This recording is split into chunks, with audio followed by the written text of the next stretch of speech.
Assalamualaikum warahmatullahi wabarakatuh. Perkenalkan, nama saya Erwin Nugroho, PM 21100105776 dari kelas 3N Reguler Pagi Banjarmasin.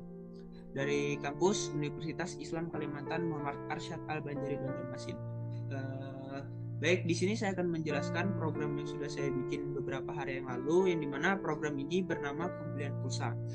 Kemudian pada tanggal 30 Desember 2022 itu program ini sudah bisa dijalankan atau bisa diaplikasikan. Kemudian kita masuk ke pemrogramannya, yang dimana di sini ada 3 include. Yang pertama ada include IOStream, yang kedua ada include Conio, yang ketiga ada include Math. Nah, ketiga include ini adalah sebuah prosesor yang mengarahkan dan mengatakan kepada compiler untuk meletakkan kode dari feeder file IOStream ke dalam program. Dari ketiga fungsi ini nantinya akan berkaitan kepada con atau yang bisa disebut dengan input out, bisa disebut dengan tampilan yang akan nanti kita jalankan. Kemudian kita lanjut ke bawah, ada using namespace std. Using namespace std ini berarti semua yang ada di dalam namespace std standar seperti cin, con, ANDL, vector, string, var, map, win, dan depwin, dan lain-lainnya itu merupakan fitur-fitur di C++ standar library yang nantinya kalau misalkan kawan-kawan nanti membuat suatu program, jangan sampai kawan-kawan tidak menuliskan using namespace std, karena misalkan kawan-kawan tidak menuliskan ini, apa yang terjadi nantinya yaitu kon-konnya ini atau tampilan-tampilan ini tidak bisa dibaca oleh si program ini. Kemudian kita lanjut ke bawah, ada fungsi main. Ini adalah blok code yang akan dieksekusi pada saat program dijalankan. Dan di dalam main sendiri itu ada yang namanya tiga program, yaitu ada program int, program float, program long, dan char. Yang dimana int ini merupakan kepanjangan dari integer yang artinya bilangan bulat. Kemudian float adalah salah satu dari jenis tipe data di pemrograman yang biasa dipakai ketika menampilkan data berupa pecahan. Yang ketiga ada long adalah bilangan bulat yang dikelompokkan dengan jumlah yang sangat banyak dan tipe data melebihi dari kapasitas data dari integer. Yang terakhir ada char ini adalah tipe integra yang artinya nilai mendasari dan disimpan sebagai integer. Mirip dengan bagaimana nilai boolean 0 ditafsirkan sebagai false dan bukan 0 ditafsirkan sebagai true. Dan kita lanjut ke bawahnya, di sini ada do.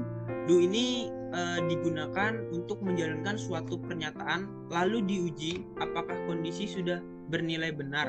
Tetapi jika kondisi bernilai salah, maka pernyataan tidak dapat dijalankan atau tidak dapat di-compiler. Pada dasarnya, perulangan do will sama dengan perulangan will. Hanya saja dari prosesnya perulangan dengan will itu berbeda. Seleksi pada perulangan will yang letaknya di atas, sementara perulangan do letaknya di bawah will. Seleksi perulangan will yang letaknya di atas perulangan pada do will. Seleksi will berada di bawah batas perulangan. Jadi dengan menggunakan struktur do will, sekurang-kurangnya akan terjadi 1 kali perulangan.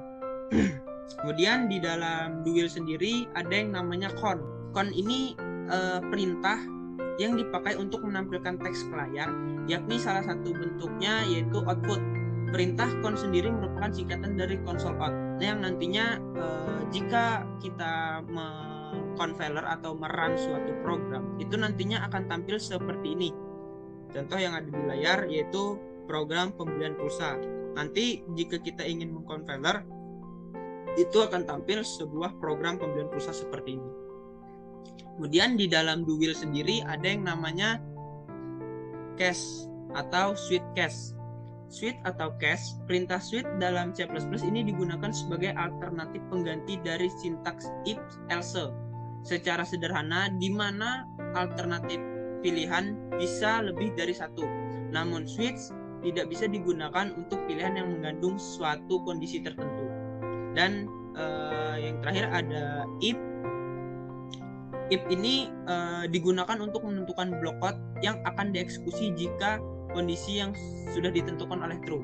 Kemudian kita lanjut paling bawah, itu ada yang namanya return. Nah, return ini adalah salah akhiran dari program, yang dimana setiap akhir dari program itu ada return 0 titik koma.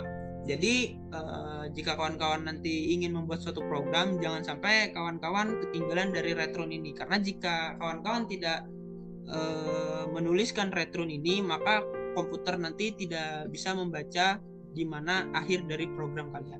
Lihat daripada tampilannya. Nah, tampilan kon tadi yaitu program pembelian pulsa, di mana tampilan kedua adalah menu pilihan operator pulsa elektrik.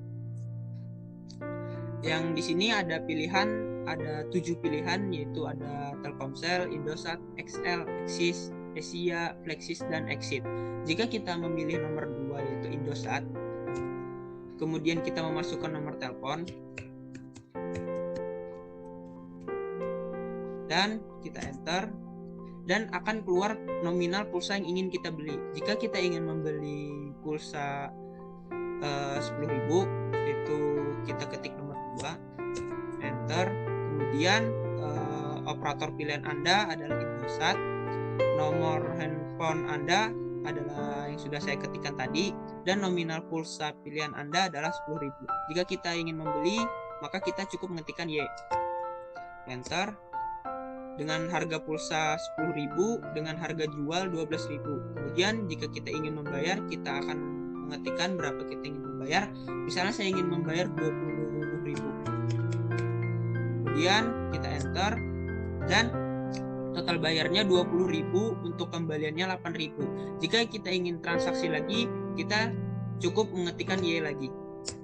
Nah, mungkin seperti itu program pembelian pulsa dari saya yang sudah saya rancang beberapa hari yang lalu.